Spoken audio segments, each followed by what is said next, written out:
bersama Bapak Wibowo dan teman-teman. Sebelumnya izinkan saya memperkenalkan diri. Nama saya Teguh Firdaus. Saya di sini selaku moderator mengucapkan banyak terima kasih untuk Bapak Agung Wibowo selaku sales manager dari PT Barata Indonesia yang telah meluangkan waktunya untuk kita wawancarai. Sebelumnya mohon Bapak Agung untuk memperkenalkan diri. Ya, Assalamualaikum warahmatullahi wabarakatuh. Salam kenal, salam sejahtera buat kita semua. Perkenalkan saya Agung Wibowo, saya dipanggil Agung. Kebetulan saya bekerja di PT Barata Indonesia dari 2016 sampai 2022 diamanahi project manager di site instrumen untuk pekerjaan seperti instrumen. Ya, dan selanjutnya izinkan kami untuk mengajukan beberapa pertanyaan untuk Bapak. Pertanyaan pertama dari saya sendiri, yakni apa posisi Bapak yang Bapak tempati atau yang Bapak jabat di perusahaan PT Barata dan berapa lama sudah Bapak menjabat? Untuk posisi sekarang saya diamanahi sebagai project manager. Kalau untuk berapa lamanya project manager ini saya emban dari 2019. Kalau dari track record karir dari 2016 saya PPIS manager sampai 2017, 2018 sampai 2019 saya set manager, 2019 sampai 2022 sampai sekarang saya project manager. Saat menjalankan visi manajemen apa yang paling banyak digunakan di sana, Pak? Saya lebih menggunakan skill communication, skill komunikasi, lobbying dari satu tim ke tim yang lain, lobbying antara owner ke perusahaan kita, lobbying antara head office Gresik ke tim yang di project. Jadi lebih ke skill komunikasi kalau semua. Kalau untuk soft skill yang lainnya ada di budgeting, ada di project schedule. Tentunya untuk di project management dia harus menguasai beberapa soft skill yang tadi saya sampaikan ya. Ini pertanyaan dari rekan saya. Bila ada pertanyaan silakan untuk ditanyakan kepada Bapak Agung. Sebelumnya perkenalkan, nama saya Kaprian Latara Indah. Saya ingin bertanya itu bagaimana masalah dalam etika dipraktekkan dalam perusahaan gitu, Pak? Etika dari itu ada salah satu yang anut adalah lead by example ya. Jadi etika seorang pemimpin yang dia tunjukkan di dalam perusahaan saat dia memimpin itu yang akan jadi contoh yang lebih mudah untuk bawahannya. Jadi ketika seorang leader itu bisa hadir secara emosional maupun secara ragawi, itu akan sangat men-encourage semua tim yang ada di bawah.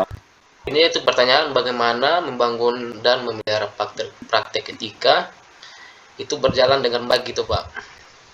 Satu, komunikasi skill. Jadi saya selalu open sebagai pemimpin yang saya handle itu akan masuk ke telinga saya.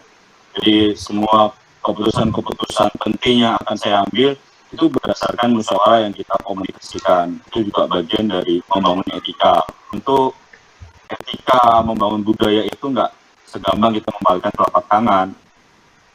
Itu butuh sebuah proses, Pertanyaan saya, bagaimana proses pembentukan budaya perusahaan, Pak? Untuk proses pembentukan budaya tentu harus ada blueprint ya dari perusahaan itu sendiri.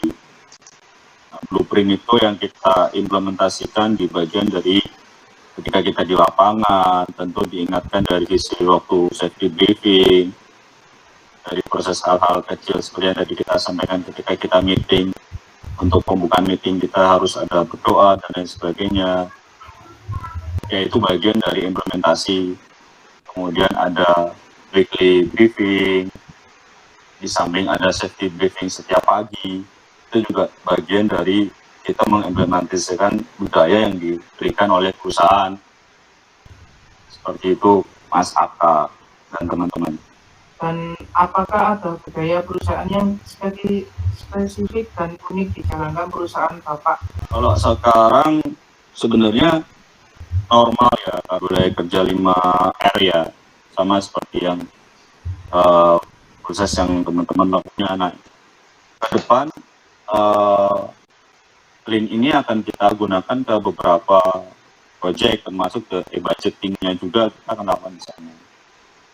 Apakah Bapak menggunakan waktu di luar jam kerja untuk menjalankan fungsi manajemen bagi perusahaan? Ya kalau secara normally harusnya enggak ya. Tapi secara aktual itu saya lakukan karena saat kritikal tertentu saya lakukan itu. Apalagi di sana sebagai project manager, saya juga bertanggung jawab dari sisi pemasaran karena sales yang baik atau pemasaran yang baik itu adalah dengan pekerjaan yang baik. Untuk kendalanya sendiri biasanya apa, Pak, yang sering dialami? Pemasaran itu kendalanya sebenarnya ada di owner ya. Owner itu kan mereka yang ya kita kan bagian dari maintain owner. Nah owner ini kan kita nggak bisa menentukan time-nya. Terkadang owner minta malam, terkadang owner minta ya seenaknya dia atau seluangnya dia. Terus kendala kedua dari sisi waktu, biasanya ada beberapa waktu yang mereka harus bentuk dan kita harus komunikasikan satu sama yang lainnya.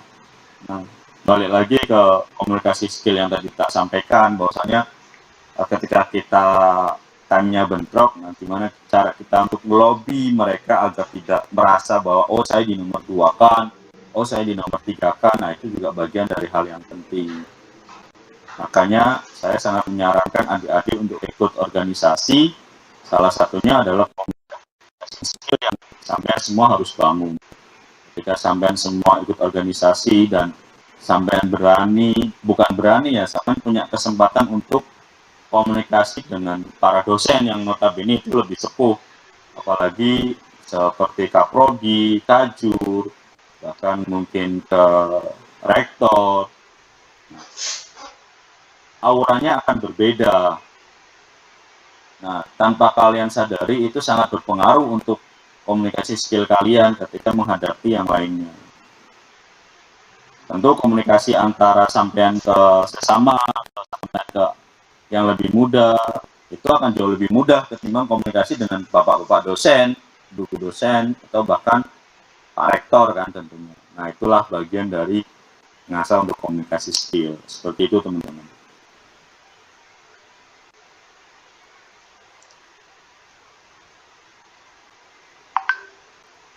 Ya Pak, terima kasih. Itu mungkin yang saya ajukan pertanyaannya. Mungkin dari teman-teman ada yang mau mengajukan.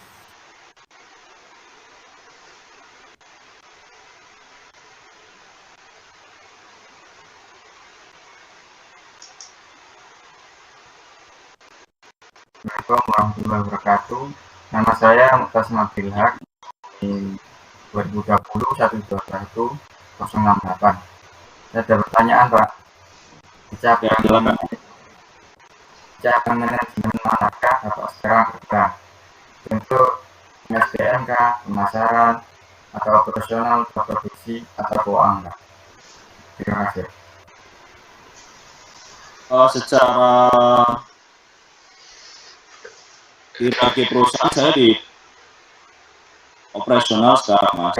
Untuk pertanyaan selanjutnya, selain berperan di cabang manajemen, Bapak ditugaskan, apakah Bapak juga menjalankan kegiatan di cabang manajemen lainnya? Untuk di cabang lainnya saya enggak. Cuma memang apabila ada satu proyek yang menurut head office saya harus ke sana, mungkin saya hanya visit saja. Kalau boleh tahu Pak, mengapa Bapak tidak menjalankan kegiatan di cabang manajemen lainnya? secara autores itu sudah ada di blueprint perusahaan ya. Nah, di divisi itu secara autores saya tidak bisa untuk nyebrang ke tempat lain, terkecuali memang ada surat keputusan dari direksi. Silakan saat menjalankan fungsi manajemen bos, dapatkah Bapak uraikan penggunaan waktu selama jam hari kerja? Setiap hari saya akan nulis beberapa prioritas untuk apa yang harus aku kerjakan biasanya. Jadi priority day to day itu apa aja hari ini yang harus aku handle, biasanya aku akan fokus ke sana. Dan lobbying yang memang membutuhkan aku di sana, aku akan lari ke sana untuk prioritas di hari itu. Ya, pertanyaan terakhir dari saya. Bukan pertanyaan ini untuk saran dari Bapak untuk kita yang mau masuk dalam dunia pekerjaan. Apa saran Bapak untuk kami agar bisa menjadi seperti Bapak, seperti menjadi manajer? Mungkin saya hanya bisa sharing. Skill communication itu yang paling penting. Top of the top management itu adalah kayak semacam misalnya sekarang posisi interview. Nah, bagian dari Mas Rio untuk meminta sediaan waktu saya juga bagian dari skill communication, interview sama Mas Rio. Nah, hal itulah yang teman-teman harus asah terus. Nah, asah ini nggak akan mungkin bisa tanpa adanya tempat untuk mengasah. Nah, tempat mengasah itu adalah di organisasi. Ya, mungkin sekian dari kami. Sekali lagi saya ucapkan terima kasih kepada Mas Agung untuk kesempatan waktunya. Siap Mas Rio. Dan teman-teman juga saya ucapkan terima kasih yang sebanyak-banyaknya karena sudah menjalankan tugas yang telah diberikan oleh Bapak Sentot. Sekian dari saya. Wassalamualaikum warahmatullahi wabarakatuh.